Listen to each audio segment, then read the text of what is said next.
And welcome to the Crawford Podcasting Network for another episode of Down in the Blocks here on Wednesday morning as we're taping following Michigan's another setback on the road. We're going to talk about that in a second. But with Chris Young and I, we have a couple of unique scenarios. I mean, we live in East Lansing, Michigan. We're both University of Michigan alumni living in enemy territory. Yep. Chris, a former student athlete at Michigan in basketball, and um, I was brought up in this town. Maybe this goes a little bit deeper for me, but what's it been like for you? I mean, you live right on the west side of campus. Literally, you Yeah. can walk. What's it like navigating through this tragedy with your family? You got kids in East Lansing schools, and they Yeah. had the day off. You asked me to take us through what that whole process has been like It, emotionally. it's just surreal. I mean, when I first got the emails and the text messages on Monday night, I was like, this can't be happening here. Right. This happens in other places. This does not Yeah. happen in East Lansing. You know. Right. So it was just disbelief, and then I started to really follow what was going on. I got on to the police scanners and stuff like that. I was Yeah. really following it really I was intensely, too. and I couldn't believe it. And I Yeah. was going out on my front porch and just hearing all the sirens and watching the police helicopters going overhead and stuff. Yeah. It was like a dream. It was like nothing Yeah. I'd ever experienced before. And like you, I'm a Wolverine. Yeah. I'm not someone that just wears the colors and just Mhm. believes in stuff. I'm truly a Wolverine. But Yeah. this week especially, I'm not a Wolverine. It's No. Spartan strong, and we're Yeah.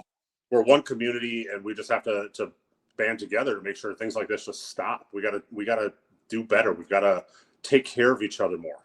This is just Yeah. ridiculous, and we have to deal with this. And then I'm waking my kids up yesterday morning, and I have to explain to an almost 9 and an almost 6-year-old what happened the night before. 2 blocks from their house. Yeah. And how do you No. do that? How do you come to terms with that? And my son was asking me all kinds of questions, and it's like, dude, I would love to have the answers for you, but I'm trying Right. to understand it to be able to tell Right. you. So it's been a rough, difficult couple of days. The kids are back in school today, and I was telling them on the way to school, I was like, look, guys, like this. Yeah, I know you guys are handling it okay, but there might be other kids there that are just having issues with it, that don't know how Yeah. to process this. So do what you can to be a good friend. And, if someone's having a bad day, give them a hug and just, take care of people as best you can.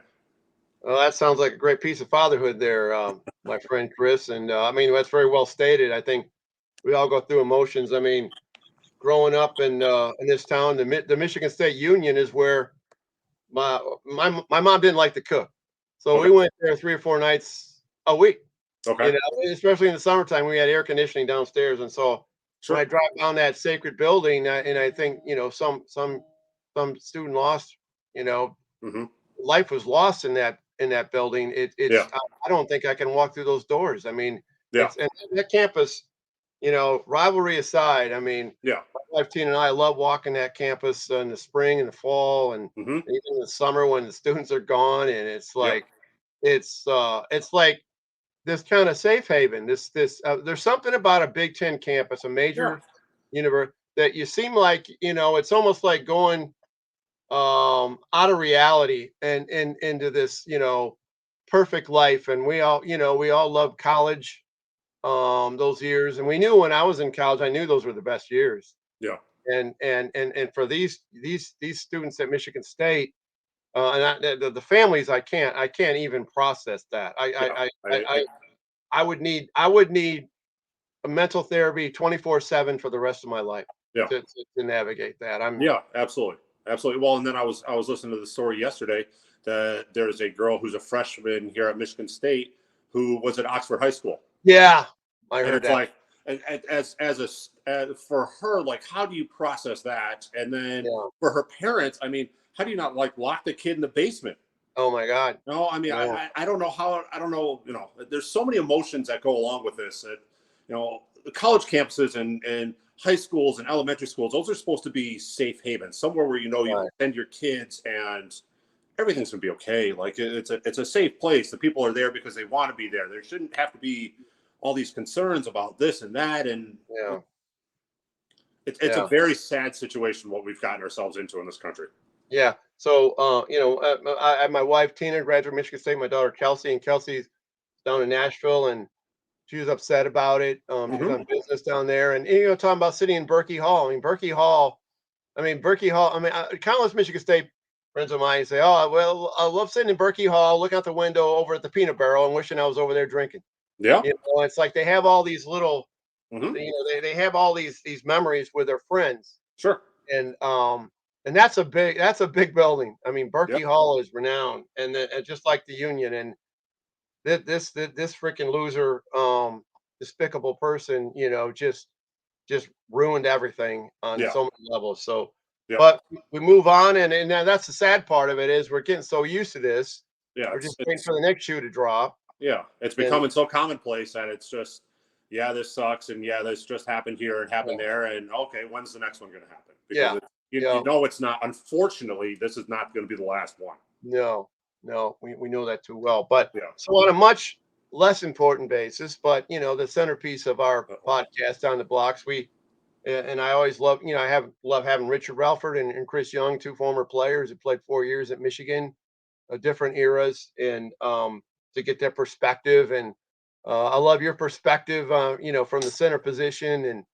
And Chris, uh, the Indiana game was, you know, we haven't talked since that time. That was the ultimate missed opportunity. And then to come back, you know, and I thought they played well at times in Madison, and it was a unique environment. Yeah. Um, I want to ask you this about Hunter Dickinson because he's playing your position, and the program that you played in, Hmm. and I'm starting to have a difficult time with how he's carrying himself Hmm. via the podcast Yep. on Wisconsin people scumbag. You know, Yep. maybe I'm old school, maybe I'm a grumpy old man, but I don't get it. Hmm. And I'd love to get, you know, you're much younger than me. I'd like to get your perspective as a former player. Um, did you do that kind of stuff? And where do you Oh, feel? Where are you at with Hunter on that? so I never did anything like that. You know, there's a couple of infamous quotes about me in Michigan State and stuff like that floating around out there, but I never insulted opposing coaches or opposing fan bases or anything like that because I have too much respect for them, just like I hope that they have respect for, you know, for the Michigan fan base. But, you know, he comes into the game yesterday getting off the bus wearing a ski mask, you Yeah, know, and he calls them scumbags on the podcast. And then the first half, he gets going a little bit and he's, you know, talking shit to the student section and stuff like that. It's like, mhm. oh, okay, if that's what it takes to get you going. We've kind of known with Hunter throughout the years that, you Yeah, know, he likes that little back and forth. He likes to talk a little shit to the opposing mhm, coaches or the opposing players or student section or whatever. But dude, you better be able to back it up. yeah, And if you want to talk that kind of stuff and, you know, really be the villain that he's really trying to be, you better be putting up 25 or 30 and yeah. 15. No kidding. You know, that's what it is for me. You know, yeah, he had a solid game. He had 12 and 12. Okay, but we lost. You put up 25 and 12, and we win the game. Do it again against Michigan State on Saturday. Not a Yeah, problem. yeah. But when you're not producing, and he didn't do anything in the second half. No, he After didn't. all that nonsense, going into the tunnel, I don't know if you saw it on TV, but he's Yeah, going into the tunnel. He's yeah, waving to the crowd as they're booing yeah, him, and you can see they're cursing him out. And he's just, you can tell he's feeding off it. When he comes yeah, out, he's flat in the second half and doesn't do yeah. anything. Well, now, So you know, for me, keep your mouth shut. Let your game speak for yourself.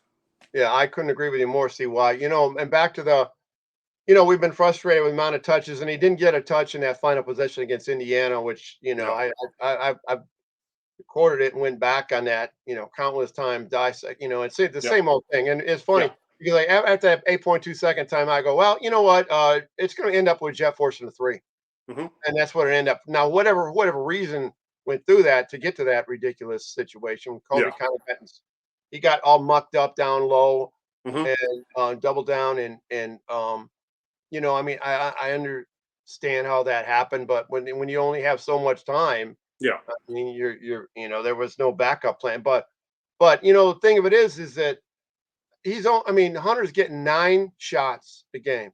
Is Yep. that is that is that point guard play? Is that, you know, a wing play, not getting him the ball? I mean, what That's it that's the other team focusing on. We're not going to let Hunter Dickinson beat us. We're going to make Jet beat us. We're going to make Doug beat us. We're going to make Joey Baker beat us. That's what it is. If you sit down and watch the Wisconsin game from last night, they were getting the ball into the block, into that kid from Wisconsin, anytime they wanted to, because right. Hunter's playing behind them and there's Yeah, no double team.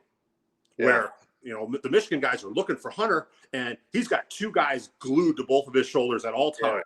There's a help side guy, so you can't throw anything over the top. There's no ankles. They're saying Hunter's not going to beat us. These guys got to beat us from the perimeter.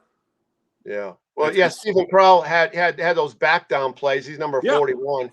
Yeah. And I felt like I was watching driveway basketball. When the big guy in the neighborhood just, how that goes. Yep. He just sticks his butt and he barrels his way in. Yep. I felt like that, and then, but there was some times though that when Terrace was in there, they were getting a couple double downs and it worked. Mm-hmm. But they don't go with that package. Yeah. Michigan was down without T. Will, T. Will is a liability in my mind as much as a plus. I'm just being real. I mean, I know absolutely. Great effort. Will Cheddar, great, good effort, but he had 4 points, 5 boards. And then the Doug McDaniel thing, the critical possession. He's a point guard and he gets the ball stolen from him on the critical. But not even that. We get one of our rare fast breaks. Yes. He's flying up the court and he shoots a 3-foot layup 2 feet, and it bounces off the front of the rim and misses it. It's like, dude, you got to make that one or you got to pull it back out. Don't decide to run in the last 2 minutes of a game where we're obviously not a fast break team. You got to have better decision making at that point also. The turnover at the end of the game, that was critical and all that, but there were so many missed opportunities in the last 10 minutes because Wisconsin went the last 10 and a half minutes without scoring a basket. Bucket. Yeah. All they scored was free throws. Yeah. Well, like Indiana. I mean, the Indiana game, Michigan went 5-12 without even scoring a point. Yeah. I mean, those should be blowouts for either side. Yeah. Michigan should have blown out Wisconsin, and all due respect, Indiana should have blown Michigan out if you don't score. Yeah. Oh, I know. When I look at Doug and I think of Jet, they have. I mean, Michigan was running the wheel, and the Jet cut off the top of the, and he drove. He has this premonition. I'm going to drive to the hoop. It's almost like it's in his mind before the possession clock starts. Yep. I'm going to end. And so he's dribble drive. He's going basically 1-on-3. I mean, he was like triple down, and he still forced it. Yep. That's Jet. Okay. Yep. Mm-hmm. And then Doug, it's the same thing on that break, on that semi break. He was bound in a tournament. He determined. I saw it at half court. I go, he's taking it, and nothing's gonna stop. He's already set in his mind. Yep. And that's a poorly coached team in my mind. Well, and I think a lot of it is too just their youth and their they played a lot of minutes now in this season, but they still aren't experienced players, and they're hearing from the bench, be aggressive, don't settle for threes. Well, when a young player hears that, oh well, shit, coach is telling me to be aggressive. I don't care if there's 3 guys in front of me. I'm going to the rack. Yeah, I'm getting something going to the basket because they're telling me to be aggressive, and they don't understand when to be aggressive and when to slow down and let the game come to them. Right. Yeah. There were so many little stupid mistakes like that happened last night, but that have been happening all season. I mean, it's just, every time we do the podcast, it's like, man, we talk about one good game or a couple of good situations, and it's like, oh, frustrating because, we let another one get away. Yeah. We let another, potential quad 1 win get away. And it's like, at some point, we either got to figure this out or just accept it that we're going the NIT at best. At best. And I'm not even sure they're going to do the NIT because, and we'll get in the schedule in a second, but, it's like biggest glaring stat. I mean, I think right now there's almost like 370. We're hovering close to 400 teams now in Division I. Yeah. College basketball. Yeah. And Wisconsin was ranked, I think, like 357th in offensive rebound. Yep. Okay. So now we're back into this thing, and where Richard mentions it, and you mentioned it, and other players I've had mention it about. And defensive rebounding, you have the advantage because you have the inside position. Yeah. Right? Yep. And so how did they get 14 offensive rebounds? They wanted it more. They played harder. Yeah. It's the Michigan guys not putting a body on somebody and half leaking out expecting your 7-1 center to get all the rebounds. Yeah. But it doesn't make any sense to me. Typically, teams that give up, a decent amount of offensive rebounds are teams that also like to run. really get out on the fast break because they think, oh, Yeah. we've got this big dude inside, so we're going to leak out one or two guys and try and get fast break buckets. Well, we don't get anything on the fast break, and then we're giving up offensive rebounds and giving them second chance points. I mean, at one time, Robbie Hummel said that, Wisconsin was like 7 for 17 on, layups and uncontested layups. Yeah. I mean, we could have very easily gotten really blown out in this game by how many extra possessions we gave to them because guys just weren't checking out. I mean, there's going to be offensive rebounds. There's going to be a guard that sneaks in and picks up a loose ball or strips it from a big or something like that. But a couple of them were just uncontested and guys just not fighting. And it starts with Hunter because Hunter has been guilty of this his whole career at Michigan. Hunter did it. Kobe Buffkin did it. Jet was doing it. Doug was doing it. Turned into the referees and like, well, what about this? And he's pushing me and do this and why this? About shut up and play. I know. Stop looking for the rest to bail you out, especially on the road. You're at the Kohl Center. You're not getting a damn call. You're not getting a push on an offensive rebound. Just go get the damn ball and play. Right. Oh, I was mad. I'm glad we weren't texting last night during the game because I was hot a couple times. Oh man. Well, I mean, and there was that one bucket and a foul. I mean, I'm trying to think of if Will was involved in it. I mean, that foul. I mean, that was there were some ridiculous calls. I mean, but you got to play above that. But that's how it goes. The foul where Will was boxing a guy out, or whatever, and then he hit him in the face, and the guy took 3 dribbles and shoots a 15-footer. Yeah. And then the play right in front of the announcers where the ball clearly bounces off the guy from Wisconsin. They call it off Doug and give him the ball back. Yeah. But that's the game. Don't put the game in the referee's hands. Keep it in your hands. Don't rely on them to bail you out in situations because they'll always let you down every time. Yeah. 7 times now, Michigan has lost a game 5 points or less. It's the same scenario it was at IU. We're talking about Carolina. We're talking about the Virginia game. We're talking about Kentucky and in London, all that. I mean, you can go on and on and on, chapter and verse. Now, I want to get your moving forward now. There's 5 games remaining. Yep. If I'm not mistaken. Yeah. You got Michigan State, which as we speak right now is still scheduled for 8 o'clock on Saturday. Then I think they go to Rutgers. Yep. And then they got Whiskey at home, and then the 2 road ones at Illinois and at Indiana. Okay. Yep. Realistically, with a clear mind, as you always state, how many more wins in the Big Ten regular season do you have for Michigan? Looking at this schedule, the way they've been playing, 2. I say 1. You say 2? I would say 2, and I can't decide if it's going to be Michigan State or if it's going to be Wisconsin at home.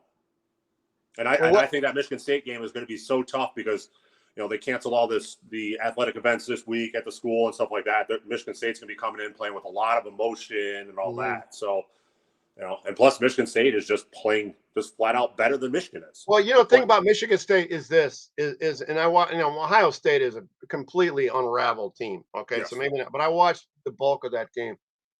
I mean, I've been watching Michigan State all season long. I mean, they defend very well. Yes, they defend extremely well. They're not, they're a flawed team offensively, and they're erratic. And Joey Hauser's, he's on, he's off. Yep. They got pretty consistent guard play, the 3 of them. I think this is an 8 to 12 point loss, and I'm going to tell you why for Michigan. I'm going to tell you why because I don't see Michigan being able to execute offensively to stay in this game in the back end of this game. Yeah.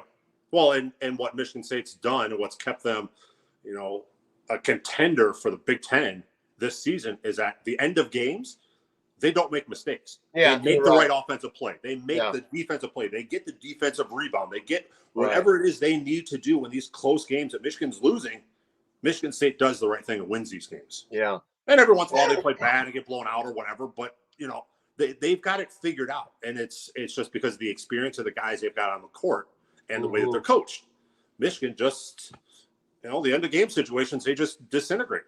They just don't have enough guys out on the court with enough games under their belt to understand, okay, in this situation, we got to do this.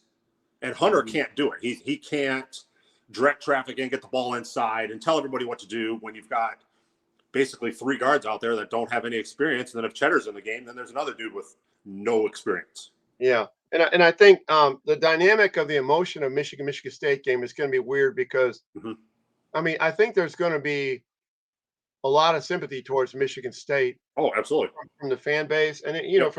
and and I think that's justified. Yep. But it's not gonna be this venomous, No. rivalry game. No.